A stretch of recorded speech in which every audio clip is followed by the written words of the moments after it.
All right, welcome back to our second video. So we're looking at paraphrase. Paraphrase, of course, is rewriting the poem in your own words and explaining what's literally being said.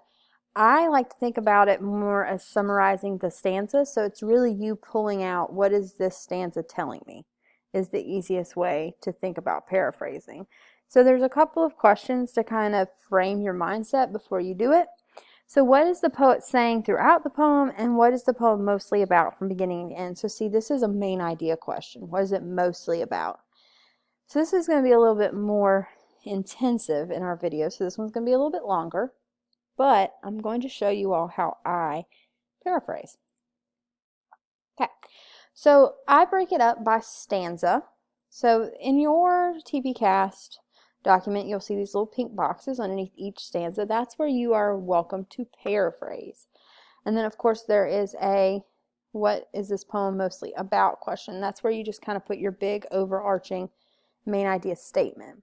So let them be as flowers, always watered, fed, guarded, admired, but harnessed to a pot of dirt. Okay, so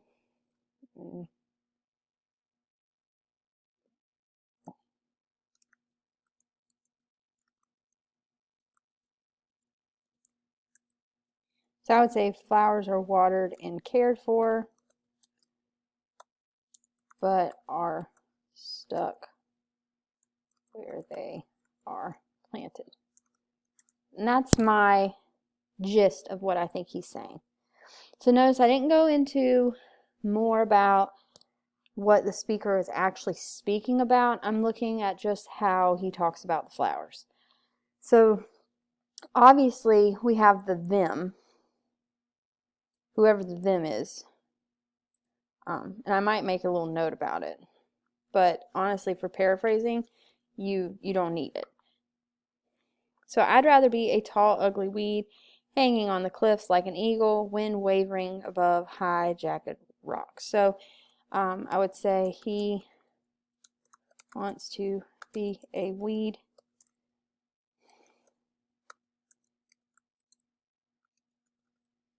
weeds are clinging on the cliffs, are free from the pot of dirt, and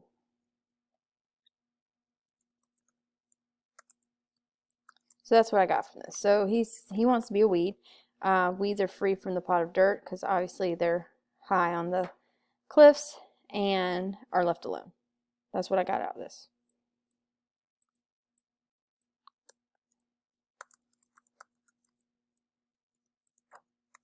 So this is me. I'm taking it a little bit more, and when you paraphrase, you're naturally adding a little bit more of your understanding to it each time.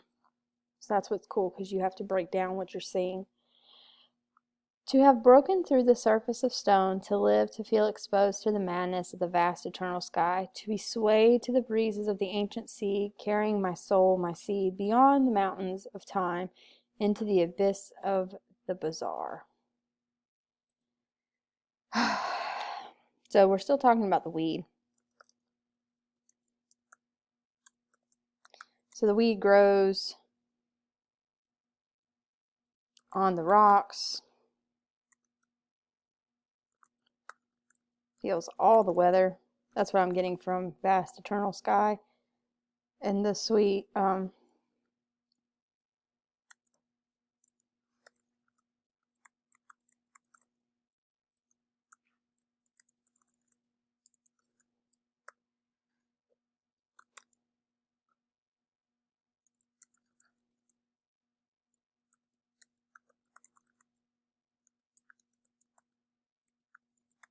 there we go. So the weed grows on the rocks, feels all the weather, and is left to the mercy of the breeze and wherever the wind takes it. That's pretty much what I got from this. I just broke it down. So you notice how I took each thing. So to have broken the surface of the stone, it grows on the rocks. To live and feel the exposed madness of the vast eternal sky, feels all the weather. To be swayed by the eternal breezes of the sea, carrying my soul in sea, is left to the mercy of the breeze. And then, of course, beyond the mountains of time, or the abyss of the bizarre. So just wherever the wind takes it. So it's just kind of dealing with all the things. Okay, so I'd rather be unseen if been shunned by everyone than to be a pleasant smelling flower growing in clusters in the fertile valley where they are praised, handled, and plucked by greedy human hands.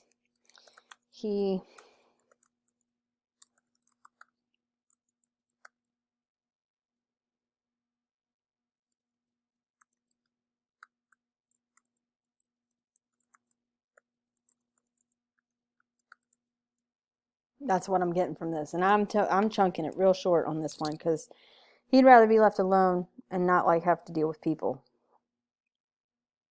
Okay, if we wanted to think about, because that's why I got greedy human hands. Be alone.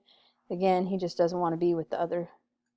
He'd rather be alone and with the other flowers. There you go. And not like to have to deal with people. Okay, so this one, you can see I broke it down again. I'd rather be unseen and shunned by everyone. Rather be left alone than to be a pleasant smelling flower. So not be with the other flowers, but then be like the other flowers. All right. And then where they are praised, handled, and plucked by greedy human hands. So then it would say he would rather be left alone than be like other flowers and not have to deal with people who pick or care for the flowers. So again, you see you broke down each little piece. I kind of thought about it and summarized it. So the last part, I'd rather be a smell of musty green stench than the sweet fragrant lilac. If I could stand alone, strong and free, I'd rather be a tall, ugly weed. So he would rather be smelly than fragrant. If that means he can be free. See? So that's all you had to do. So kind of sum it up because this is a long one. For each stanza, take it and be like, okay, what's happening in this stanza? And then write it in your own words. That's really all you have to do. Think about each one as a little summary. I suggest for longer stanzas that you kind of chunk it into each little piece that makes sense to you in your head, like sentence parts.